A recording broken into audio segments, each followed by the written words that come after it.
El Quijote tal vez es mucho más real que Miguel de Cervantes Saavedra. Sobre el Quijote sabemos toda su vida. En cambio de Cervantes no tenemos casi referencias. Es tan poco conocido Cervantes que en alguna medida la ficción es más real, más verdadera que la propia realidad. Das un consejo genial, porque una de las cosas que queremos, de verdad yo me siento muy feliz porque has dicho un par de cosas que se identifican mucho con las cosas que Pau y yo hemos hablado que queremos lograr con Uploader, y es el tema de si quieres conocimiento hay que trascender lo que una universidad te ofrece, tú debes buscar tu propio camino, si tú quieres saber de algo lo puedes lograr, pero entonces, ¿qué hábitos o qué cosas te caracterizan a ti en ese camino que tú te hiciste de forma creativa e innovadora? Yo diría que hay un hábito indudable que es fundamental para el conocimiento y se llama curiosidad. Uno tiene que dejarse sorprender por el conocimiento, por las cosas extrañas, por las injusticias también, por las cosas que no funcionan. Yo, por ejemplo, he sido un promotor absolutamente a ultranza de un combate contra los formalismos, contra las formalidades notariales, contra las cámaras de comercio, contra los costos de transacción, contra los registros inútiles.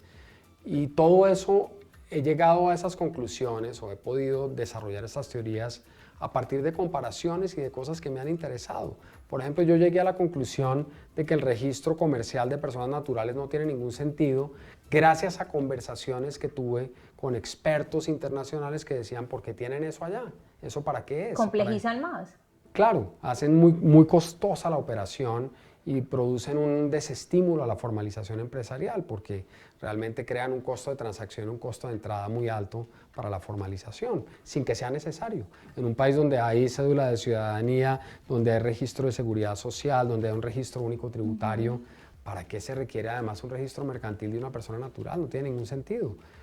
Tiene sentido en las sociedades, donde hay limitación de responsabilidad, pero en las personas naturales no. ¿Cómo llegas tú a esa conclusión? Comparando, dejándote sorprender por conocimientos distintos y no tragando entero. Porque si tú te quedas con lo que te dijeron que tenías que aprenderte de memoria en la universidad y que el registro mercantil de personas naturales desde el siglo XIII en las corporaciones de mercaderes medievales viene existiendo y que eso es necesario, pues vas a creer que eso es verdad, cuando en realidad no lo es. Hoy no lo es. Y la ONU, en la Comisión de Naciones Unidas para el Derecho Mercantil Internacional, en su guía legislativa de registro de empresas, dice que eso no se requiere. ¿Y crees que vamos a llegar a ese punto? No, creo que no. Yo soy bastante escéptico sobre la evolución de nuestro sistema y lo soy por experiencia propia y porque hay una serie de intereses creados y de capturas de rentas que hacen virtualmente imposible hacer reformas a aspectos tan importantes como ese. Yo creería que si este país fuera sensato y quisiera traer la inversión extranjera, mejorar la situación de los empresarios, ya habría abolido hace mucho tiempo. Condiciones como esas. Esas condiciones no podrían existir, la renovación de la matrícula, el registro de personas naturales. ¿Por qué la renovación? Por la renovación, de acuerdo con las opiniones de la Comisión de Naciones Unidas para el Derecho Mercantil Internacional, en la guía legislativa sobre el registro de empresas, la renovación no debería existir como un acto formal. Lo único que debe existir es una actualización de datos cuando se produzca una modificación. Actualización que debe ser obviamente gratuita, no tiene ningún sentido cobrar por eso, porque para el registrador no cuesta nada incluir novedades dentro del registro. Creo que la actividad comercial pero yo no creo que tú tengas menos muchos fans en la Cámara de Comercio, ¿cierto que no? Sí tengo. Sí tienes fans en la Cámara de Comercio. Increíblemente hay más gente inteligente de lo que uno cree. Yo conozco gente muy hermosa de la Cámara de Comercio. No, claro. Pero independientemente de eso, que compartan la idea, sí. Yo creo que son puntos de vista. Seguramente no lo han estudiado cuidadosamente y por eso yo soy un fanático y un promotor del derecho comparado, porque solo comparando puede uno darse cuenta de aquellas instituciones que tienen un potencial dentro del sistema y que pueden aportar adecuadamente a la comunidad, y aquellas como esta, por ejemplo, el registro de personas naturales, de la matrícula, que no tienen ningún sentido y que solamente crean un desestímulo a la formalización de la actividad empresarial. Cualquier individuo que tenga una empresa, hagan de cuenta ustedes una empresa de producción de videos musicales, que quiera actuar en el mundo del comercio tiene que enfrentarse a una infraestructura de costos empresariales monumentales que no tienen ningún sentido y que en otros países no existen y que hacen que sea mucho más competitivo operar. Pero actúa tú como persona natural en el mundo del comercio y simplemente enfréntate a las formalidades que tú tienes que cumplir para poder mandar una factura, para registrarte como proveedor. Los costos son absolutamente monumentales. Yo pensaría que también es analizar algo, y es que el empresario, entre más se dedique a su saber hacer empresarial y menos se tenga que complejizar en otras cosas, pues más productivo. Por supuesto, será. el zapatero a tus zapatos. Un fabricante de, por ejemplo, instrumentos musicales debe dedicarse a perfeccionar su técnica y no ponerse a cumplir formalidades inútiles y absurdas que tienen un costo enorme también en términos no solamente de dinero, sino también de tiempo. Es un desgaste terrible para un empresario tener que acudir a todas estas entidades.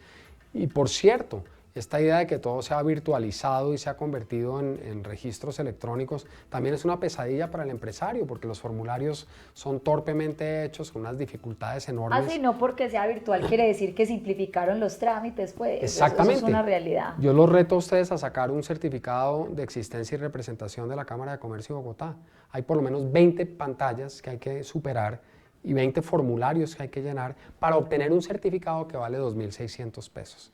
Entonces uno dice, pues aquí hay un absurdo conceptual y aquí hay un costo de transacción monumental que no tiene ningún sentido. Solamente comparando, solamente viendo lo que viene ocurriendo, pues puede uno llegar a esas conclusiones. Por eso te respondo a la pregunta inicial. Yo creo que el hábito principal es nunca perder la curiosidad intelectual, la curiosidad estética, la curiosidad por las cosas que realmente valen la pena. Y es muy difícil en un mundo tan lleno de información seleccionar lo que vale la pena, porque tú vas a estar bombardeado de datos, de informaciones Más de todo fake tipo. news, pues que uno es como, entonces que si es verdad, que no. Y vas a ¿Cómo encontrar tanta información que si tú no seleccionas la que corresponde, pues seguramente llegas a conclusiones adecuadas. Entonces se crean una serie de clichés, ¿no? Por ejemplo, que uno no puede confiar en Wikipedia. Cuando, por ejemplo, cuando yo miro la información que hay en Wikipedia, yo diría el 99% es real. Es un medio, es una enciclopedia. Como toda enciclopedia puede tener errores, pero es una forma de investigación absolutamente virtuosa, maravillosa. Pues parte de que quien investigue, yo siento que nosotros tenemos que empezar a entender que la información está ahí, el conocimiento está ahí, es aprender cómo a saber cuál es información de valor y cuando dudo, pues investigar, ir más allá y preguntarte y volverte a preguntar. La gente más ignorante es la que no confía en conocimientos de ese estilo. Entonces, tú te encuentras con gente tremendamente ignorante que te dice que no puedes confiar en Wikipedia, por ejemplo, lo cual es totalmente absurdo porque, pues, evidentemente son portales tan sofisticados, tienen tantos controles que realmente lo que tú encuentras ahí, particularmente en la versión anglosajona, porque evidentemente la lengua franca del conocimiento hoy no es el latín, sino el inglés. La versión anglosajona de Wikipedia tiene tantos controles que prácticamente lo que tú encuentras ahí es veraz. Y además ese tipo de medios te llevan a recursos adicionales. Entonces Sí. hay bibliografía Yo que te tengo una permite pregunta indagar. Es con que es esto, ilimitado. pero yo tengo una pregunta con esto que me parece chévere hacerte y es, yo veo que tú ahorita, de acuerdo a la pregunta que te hizo Kelly, le hiciste una recomendación a los estudiantes, les dijiste, bueno, el hábito que me parece importante cultivar es el tema de la curiosidad, ¿cierto? Yo quisiera también un consejo para los docentes, sobre todo también porque me parece muy interesante el dato que te acabas de tirar de Wikipedia porque a veces los profesores, seguramente me incluyo, lo estigmatizamos. Entonces, Sí. suponte que un alumno me presenta un trabajo y veo que me cita Wikipedia y todos somos como, pues ¿En no pudiste serio? buscar algo adicional, o sea, como que te quedaste ahí y no hiciste Pero nada la pregunta más. debería ser, ¿es Entonces, real la información que está pasando? Sí, O pero sea, entonces por eso como que también me gustaría de tu parte un consejo para los docentes que nos ven, porque finalmente este espacio no es solamente para los estudiantes, sino también para abogados y seguramente todos sus roles. en todos sus roles, entonces seguramente también habrán profesores que nos vean. ¿cuál sería el consejo tuyo para nosotros como profesores? Tú que has sido un profesor exitoso, que has tenido la oportunidad de dictar muchas conferencias, de estar en muchos países, de dictar muchas clases en diversos idiomas.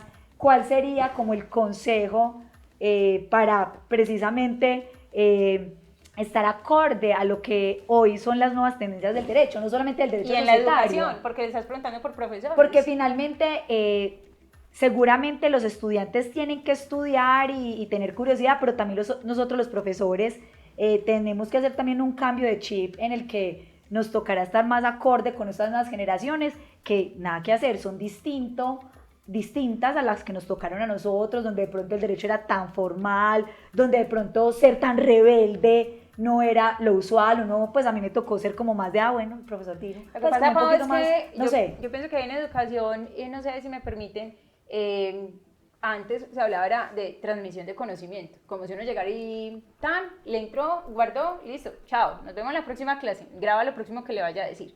Yo creo que también como profesor, y yo sé que la pregunta es para Francisco, pero yo quisiera participar en ese sentido, y es que el profesor le tiene que enseñar al estudiante a hacerse responsable también de su propio proceso. O sea, eso no es solo yo. Claro, hay la idea de construir el conocimiento. Los clásicos, los latinos, tenían una frase fantástica que era Magister Dixit, lo dijo el maestro. Lo que el maestro, por eso. Lo que el maestro dijo, eso es. Pero vuelvo un poco sobre lo de Wikipedia. Realmente una cosa es el conocimiento general, entonces tú quieres aprender algo sobre los eclipses solares, sobre los agujeros negros, sobre Jorge Luis Borges, sobre Vasily Kandinsky, sobre la guerra en Ucrania. Ahí vas a encontrar una información básica, normalmente bastante confiable. Si tú eres un especialista en una materia, y ya estamos aquí pasando a un plano completamente distinto, Total. Es evidente que esa información no es suficiente y vas a tener que ahondar y llegar a recursos mucho más sofisticados.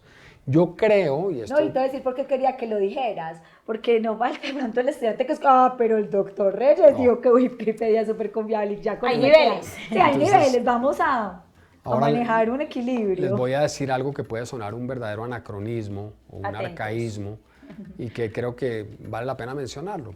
Yo creo mucho en el libro. Aquí estamos rodeados de libros impresos. Hace rato estoy que me tiro una pregunta, pero siga con los libros.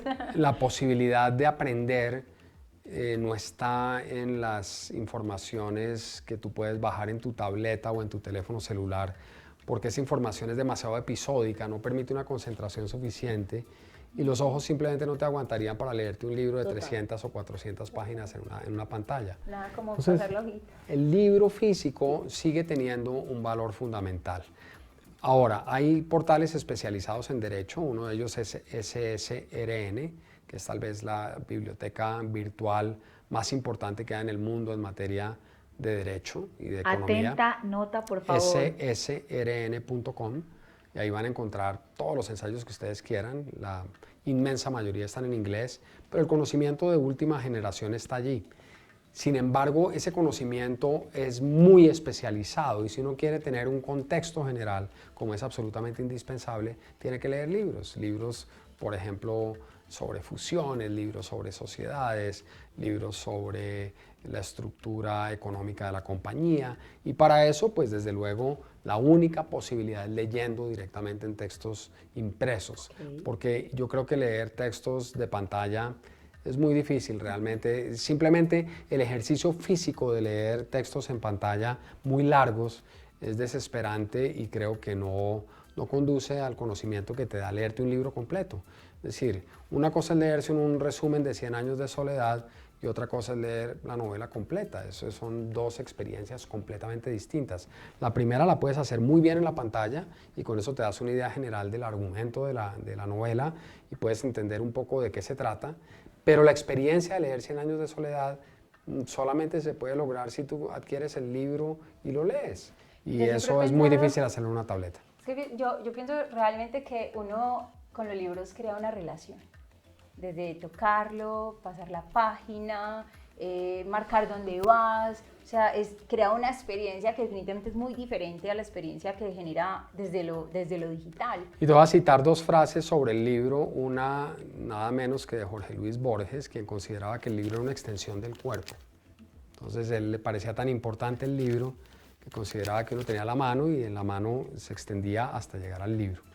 Y la segunda es una bellísima metáfora que hace el gran escritor colombiano Gabriel García Márquez en un ensayo que él hizo sobre el libro, en el que al final, para terminar el ensayo, dice más o menos lo siguiente, dice, después de haber estudiado los libros, después de haber vivido con los libros, de haberme robado libros, de haber escrito algunos para bien o para mal, lo único que puedo concluir en este momento es que el libro es la cosa más difícil de hacer que el hombre se ha inventado. Es una frase bellísima de García Márquez y que muestra la reverencia que él le tenía a ese instrumento y la importancia que le daba a la labor del escritor, que desde luego es tremendamente compleja. Y por supuesto en el libro, lo mismo que ocurre con los portales de internet o con los videos de YouTube o con los videos de TikTok, hay videos estupendos y hay videos pésimos y uno tiene que tener la capacidad de escoger lo que vale la pena.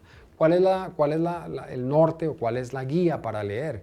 Pues uno tiene que empezar por leer las cosas que son clásicas, que han sido reconocidas en la historia universal y que tienen importancia, pues por mencionar algo, los escritores rusos del siglo XIX, los escritores americanos del siglo XX, los escritores latinoamericanos del boom latinoamericano, Borges, Sábato, Cortázar, García Márquez, entre otros, y ir avanzando sobre esos grandes pensadores para después evolucionar hacia de pronto una literatura más contemporánea. Pero naturalmente no es llegar a una librería y comprar lo primero que uno vea porque le atrajo la carátula o porque le pareció que está de moda un cierto autor. Pero no me olvides con el consejo de los profes. ¿Cuál va a ser el consejo sí, para los verdad, eso profes? estaba pendiente. No me olvides.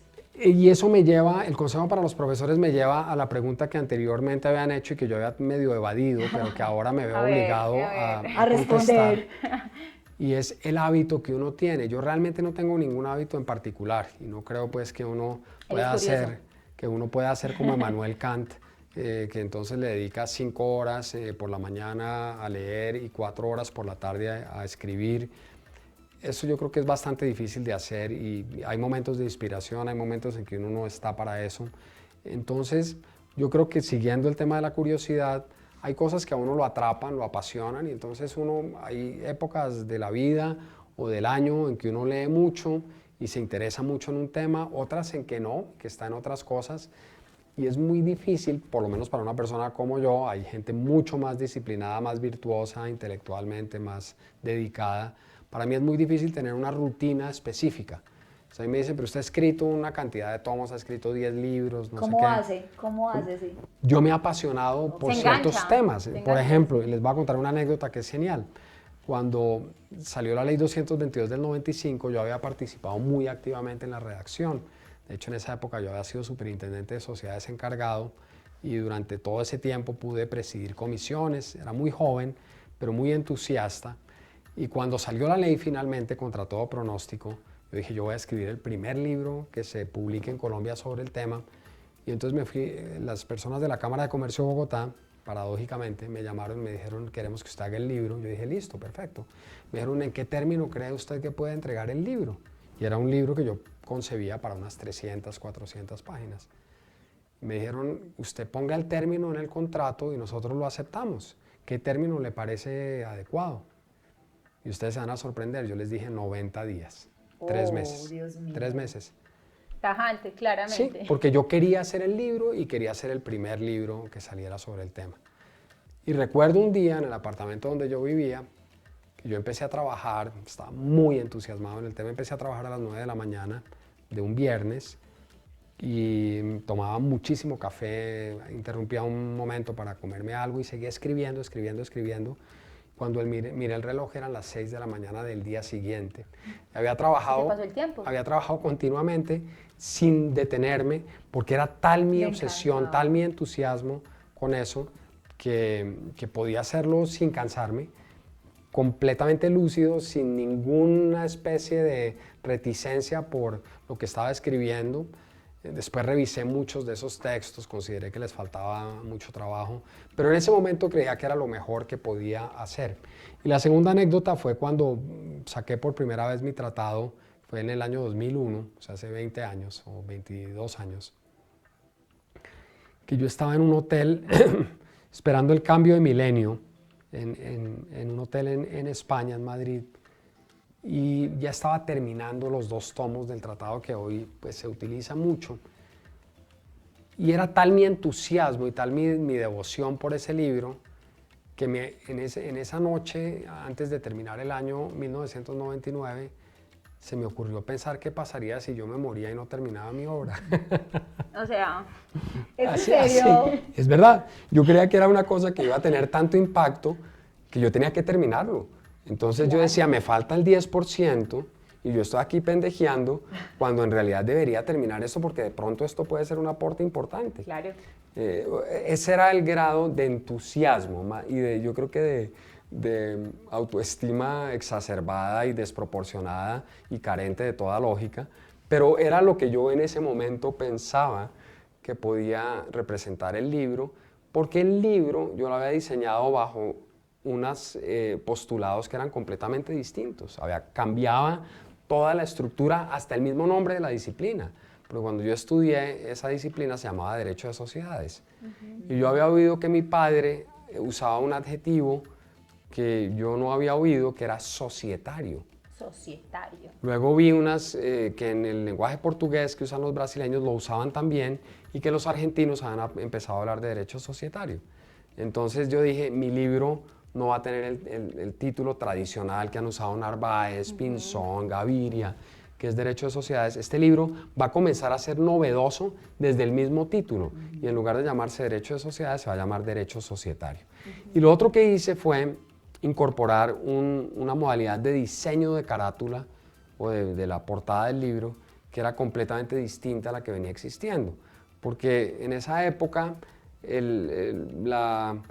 la edición de libros jurídicos era demasiado figurativa. Sí. Entonces, si era un libro de derecho de familia, era una familia Sí, comiendo en un comedor. Demasiado ilustrado con el título. Si era un libro de introducción al derecho a la justicia, con una balanza en la mano. Ajá. Y esto a mí me parecía que estéticamente no tenía absolutamente ninguna razón de ser. Era muy obvio. En esa época, y hoy sigue siendo cierto, yo era fanático de las vanguardias rusas del siglo XX, particularmente algunos pintores muy famosos como Casimir Malevich, como Rodchenko, como Rosanova. Y me encantaba la geometría, el contexto geométrico y simétrico de estas obras de arte.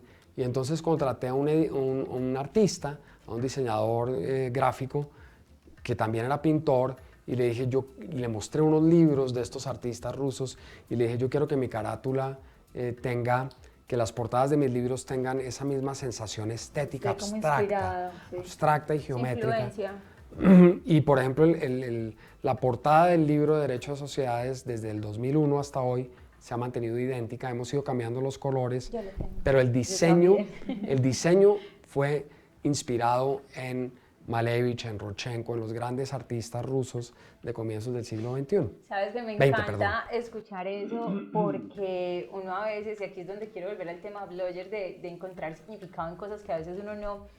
Y muchas gracias, de verdad que para contar eso en este momento para mí es de mucho valor porque acabamos de aquí, yo lo tengo y yo también, y uno no sabe esas cosas. Así que cuando uno vuelva a coger el libro y sabe eso, va a adquirir un valor adicional, o sea que es una experiencia bacana.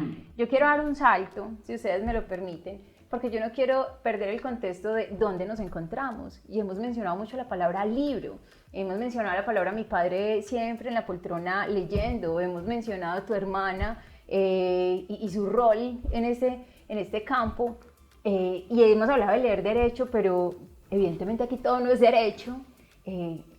Háblanos de este tema, de tus libros. Cuéntanos un poquito de ese tema, por favor.